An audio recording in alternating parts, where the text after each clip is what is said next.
अस्सलाम वालेकुम नाज़रीन का मैं इसलिए मेवान हूँ और हाजिर हूँ एक नई वीडियो लेके आपके सामने। नाज़रीन का असद तूर साहब को कुछ अरसा कबल 10-15 दिन पहले गिरफ्तार किया गया और उनको हब्से बिजा में रखा गया बगैर कोई दफ़ा लगाए। यानी आज़ादी इज़हार राय का तो बहुत ज़्यादा वावेला यहाँ किया जाता है। आइन और कानून में हमें उसकी पूरी आज़ादी दी गई है, लेकिन सहाफ़ियों के साथ नाज़रीन का ये चीज़ें अक्सर होती हुई आप देखते रहते हैं पाकिस्तान में।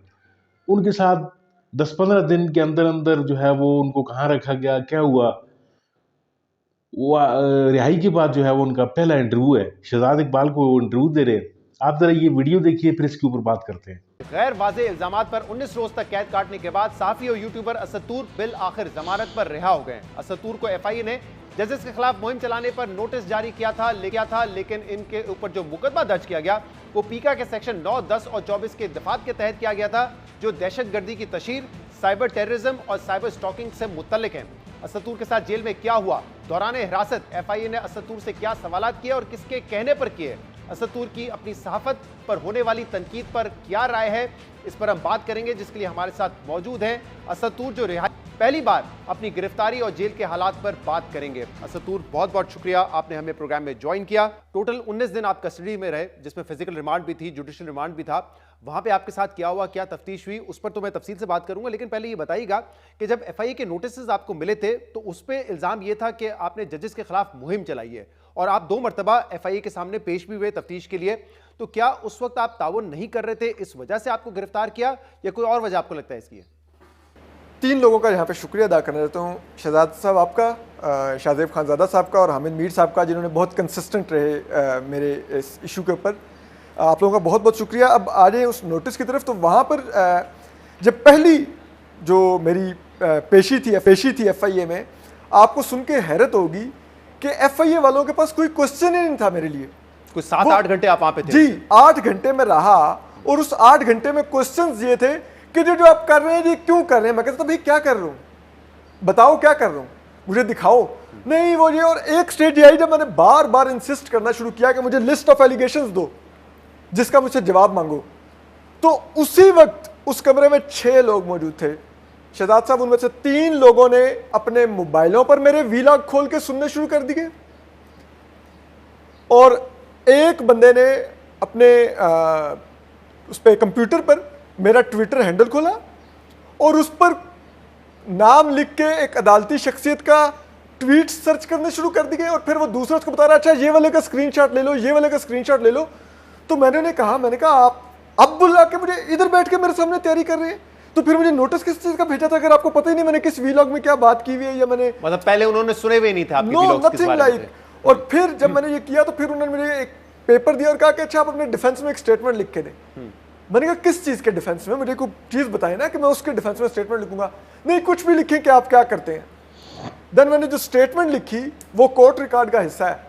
मैंने उसमें लिखा कि ये मेरे सामने भी चीज़ों को सर्च कर रहे हैं एफआईए के लोग, ये स्वीपिंग स्टेटमेंट्स पास कर रहे हैं, ये वेग क्वेश्चंस कर रहे हैं और मैं तमाम इन बातों की तरदीद करता हूँ। ये कह के मैंने पकड़ा दिया, उन्होंने पढ़ा 2 मिनट फिर देख के ये आपने क्या लिखा है कि हम स्वीपिंग स्टेटमेंट्स दे रहे हैं, हम वेग क्वेश्चंस कर रहे हैं। मैंने कहा क्योंकि आप यही कर रहे हैं। 2 मरतबा आप एफआईए के सामने पेश हुए। एक तो जिस दिन आप इस्लामाबाद हाई कोर्ट गए थे, इस्लामाबाद हाई कोर्ट ने ऑब्वियसली ये नहीं स्टे ऑर्डर नहीं दिया था आपके हक में, लेकिन उस दिन आप पेश हुए दोबारा और फिर गिरफ्तार कर लिया गया।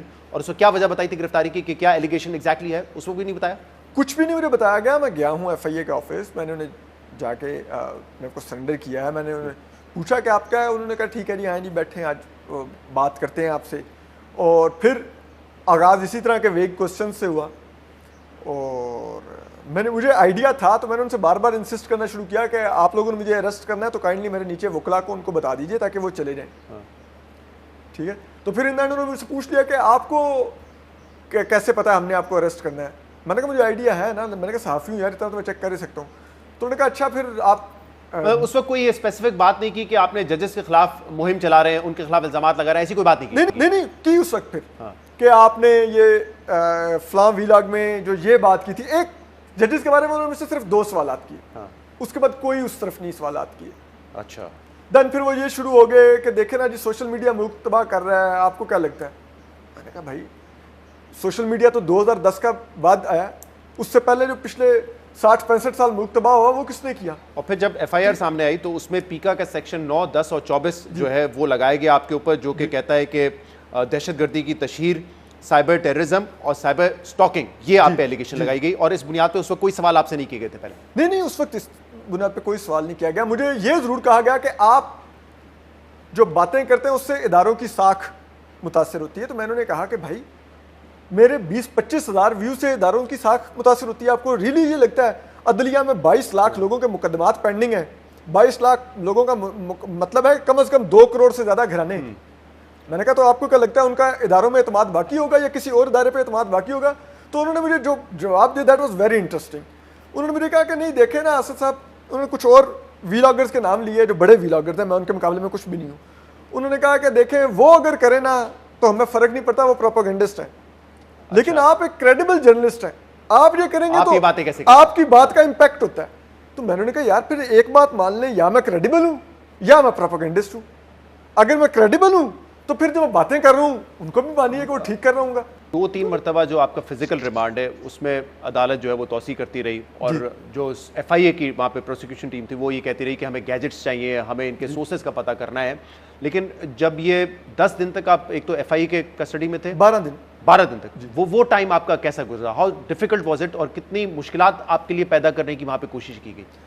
वो टाइम शहजाद साहब बहुत ही टफ था एक लिहाज से। ये नहीं कि मुझे कोई फिजिकल टॉर्चर किया जाता, बिल्कुल नहीं था फिजिकल टॉर्चर, लेकिन एक मेंटल टॉर्चर बहुत ज़्यादा था। आप सो नहीं पाते, आपको एक छोटा सा सेल है, ठीक है, मेरे ख्याल में 10 बाय 12 का रूम था वो, उसके अंदर आप सोचिए ना 19 लोग आ जाए।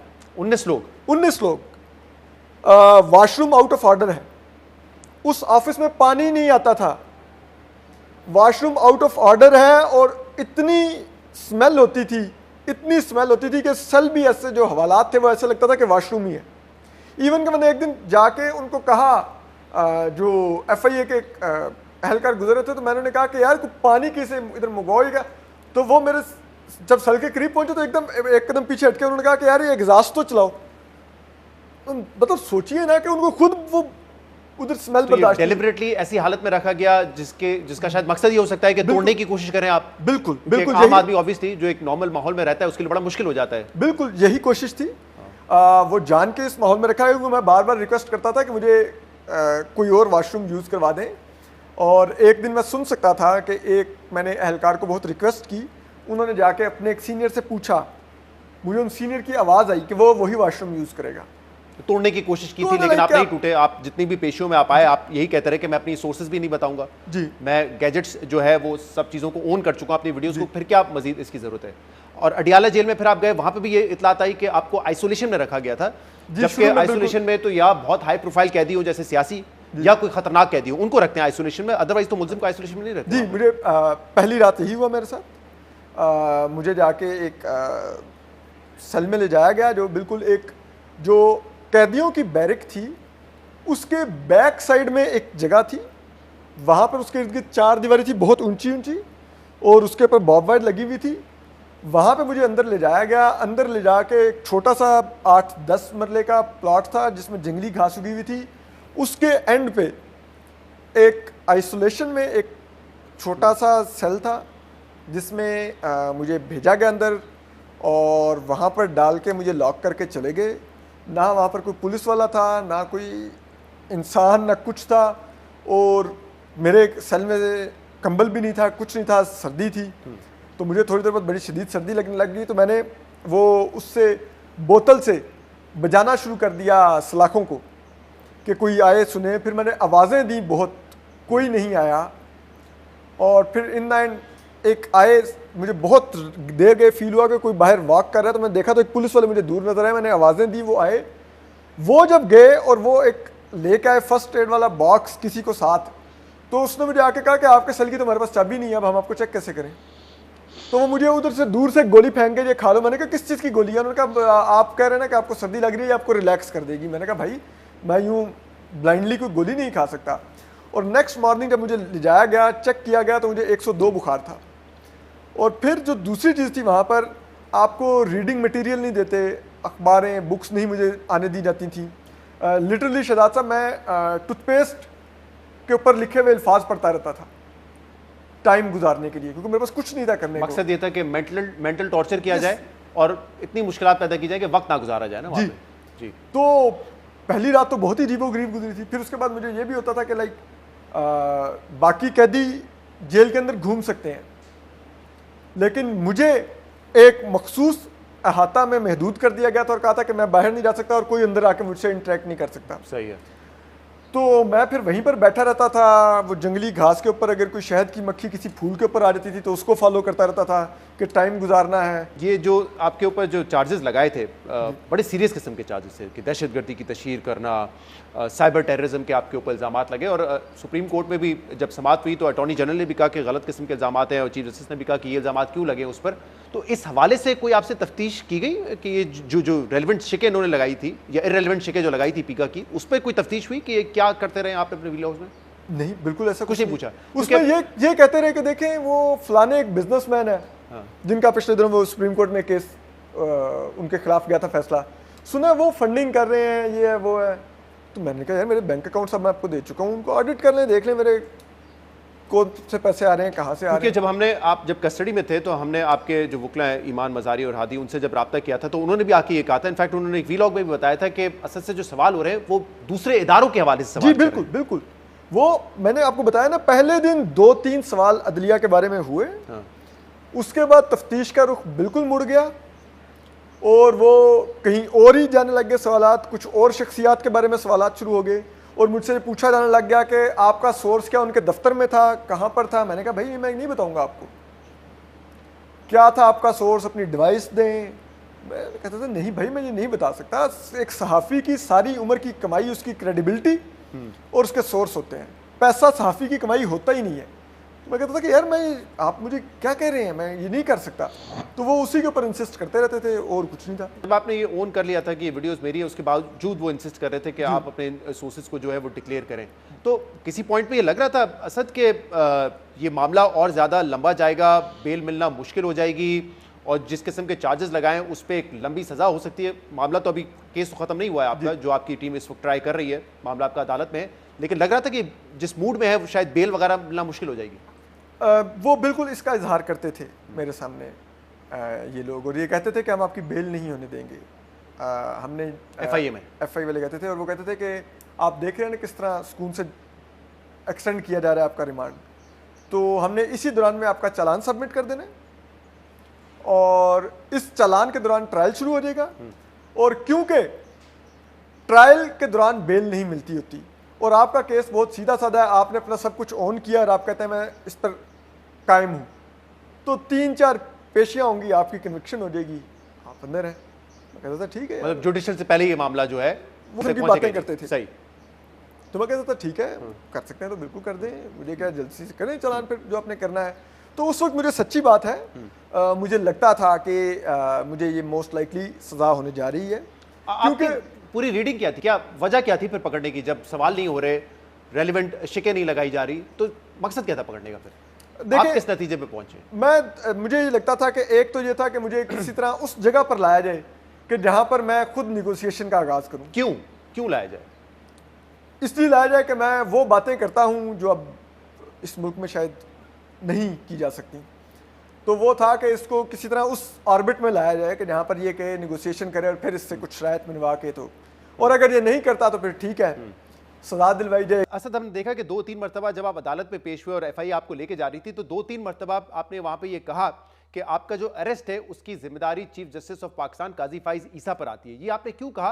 क्योंकि हमने तो ये देखा था कि अदालत में जब इस केस के हवाले से समाअत हो रही थी तो एक तरफ तो अटॉर्नी जनरल ने कहा कि जो शिकें लगाई गई हैं पीका की वो गलत हैं, दूसरी तरफ काजी फाइज ईसा ने भी उस दिन ये कहा कि FIA जो है वो अदलिया के कंधे पे बंदूक रख के चला रहा है। तो वो तो ये मौक़िफ़ वहाँ पे ले रहे थे, आप क्यों समझते हैं कि वो जिम्मेदार थे इस अरेस्ट के? देखिए, एक तो शहजाद साहब बात ये थी कि जब ये GIT बनी थी तो मुझे आइडिया था कि ये क्यों बनी थी। 2 सहाफ़ी इसके गवाह हैं जिनको मैंने जाके बताया था कि आई एम द टारगेट। मैंने उनको उस वक्त बता दिया था जब GIT बने हुए अभी शायद 3रा दिन था। फिर दूसरी चीज़ कि जब ये मामला उठा पहली दफ़ा कोर्ट में, जब हम सहाफ़ियों के नाम आए, पहली दफ़ा तकरीबन 35 सहाफ़ियों को नोटिस किए थे, तो मामला सुप्रीम कोर्ट में गया। अगर उनका कंधा इस्तेमाल किया जा रहा था, वो उसी दिन इस JIT को कालेदम करार दे सकते थे। उन्होंने नहीं किया, बल्कि हमें उल्टा कहा कि ज़िया दौर में कोड़े लगते रहे हैं, आपको तो सिर्फ नोटिस आए हैं और आप लोग इतना शोर कर रहे हैं। और फिर उसके बाद वो समात मार्च के पहले हफ्ते तक मुलतवी की गई, यानी कि 4 मार्च को वो समात दोबारा मुकर्रर होनी थी, और उससे पहले 20 को दोबारा नोटिस आता है। इतना लंबा डिले क्यों किया गया उस समात के मुकर्रर करने में? यानी कि मौका दिया गया कि वहाँ से हमें नोटिस दोबारा आए, और फिर 4 तारीख को भी समात मुकर्रर ना की गई। मैं गिरफ्तार हो चुका था। वो समात अगले हफ्ते तक मजीद लटकाई गई। एक दरख्तों का सो मोटो लिया गया, ठीक है, लेकिन एक सहाफ़ी जिस पे आप बाद में मानते भी हैं कि इस पर जो चार्जेस लगे हुए हैं वो गलत हैं, ठीक है, उसकी बूढ़ी माँ अदालतों में धक्के खा रही है, जिसका मुझे बहुत दुख है। मेरी माँ की जितनी सेहत गिरी है, तो आपको नहीं एहसास था कि ये क्या हो रहा है और आपके नाम पर हो रहा है? तो वो मैं उस वजह से कहता था कि लाइक ये आपके नाम पर हुआ है मेरे साथ, तो मैं उस बुनियाद पे कहता था कि थैंक यू चीफ जस्टिस काजी फाइजी साहब। असद, एक तरफ तो जो आपका अरेस्ट था उस पर कई साफियों ने उसकी मजम्मत भी की और खासतौर पे जो काला कानून पीका का इस्तेमाल हुआ उसके खिलाफ लोगों ने बात की, लेकिन एक क्रिटिसिज्म आप पर भी हुआ कि अक्सर आप अपने वीलॉग्स में अनवेरीफाइड इल्ज़ाम लगा देते हैं, और दूसरा जो जबान आप इस्तेमाल करते हैं वो सहाफती लैंग्वेज नहीं है। मेरे सामने ये RIUJ का प्रेस रिलीज है, उन्होंने भी आपकी गिरफ्तारी की मजम्मत की है, लेकिन साथ में ये भी कहा है कि आपके कई वीलॉग्स जो हैं उससे ऐसा लगता है कि आप गैर जानिबदाराना सहाफत नहीं कर रहे, जो आप इल्ज़ाम लगा रहे हैं उसके कोई सबूत नहीं है, और जो जबान इस्तेमाल करते हैं वो मुनासिब नहीं है। तो आपको नहीं लगता कि एक जर्नलिस्ट, चाहे वो टीवी पे बैठा हो, अखबार में लिख रहा हो या यूट्यूब पे वीलॉग कर रहा हो, उसको कम से कम इन चीज़ों का ख्याल रखना चाहिए कि जबान ठीक इस्तेमाल करे और बेबुनियाद इल्ज़ाम ना लगाए किसी के ऊपर? अच्छा शहजाद भाई, 2 चीज़ें हैं, इसके 2 पहलू हैं, एक लैंग्वेज और एक अनवेरीफाइड के सबूत के साथ। अच्छा, लैंग्वेज पे नो डाउट मैं सख्त अल्फाज इस्तेमाल कर देता हूँ, ठीक है, लेकिन मैंने कभी गाली नहीं दी किसी को। जी नाज़रीन, आपने वीडियो मुलाहिजा फरमाई, जैसा कि आपने खुद सुना अपने कानों से कि असद तूर साहब जो हैं वो अपनी पूरी की पूरी जो है वो रुइदाद वो बयान करते हुए आपको नजर आते हैं। यानी जुर्म उनका सिर्फ नाज़रीन काम सिर्फ इतना है कि वो लोगों तक सच बात को पहुंचाने की कोशिश करते हैं। उनकी वीडियोस आप अक्सर सुनते रहते होंगे, यानी जिसमें वो अब बेलाग चीज़, एक बेलाग तबसरा उन्होंने अदलिया पर कुछ थोड़ी बहुत नुक्ताचीनी की गुज़श्ता अपनी वीडियोस में, जिसका उन्हें ये खमियाजा भुगतना पड़ा कि उनको FIA उठा कर ले गई और फिर उनको जिस बेईमाना तरीके से वहाँ पे रखा गया, तो वो चीज़ें आपने उनके मुंह से सुन ली, यानी किस बदबूदार जगह पे उनको रखा गया।